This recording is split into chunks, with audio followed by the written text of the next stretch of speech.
Budak di zaman ayeuna beda jeung zaman baheula, kacida pisan bedana dina panitah kolotna.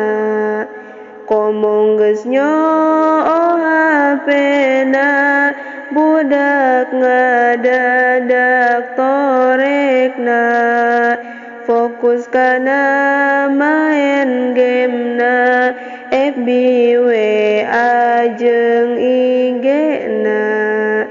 Ujang pangmelikeun uyah jawabna teh naon maha, teu cara aya pamenta kakolot kudu segera. Eneng pangmelikeun pecin jawab ma abdi isin, kana cinta meuni bucin dititah kolot mah isin. Dina waktu keur seepna kuota dina HP-na, bebeja ka indung bapa menta duit jeung kuota.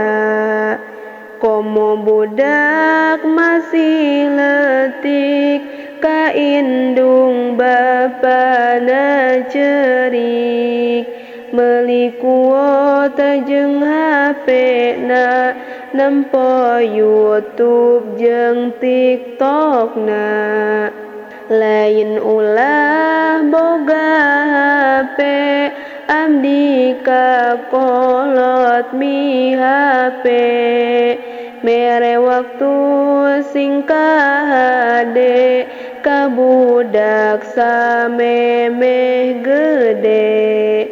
Mumpung leutik diemutan kana solat sing daekan, kana ngaji papatahan sing angkat ka pangaosan.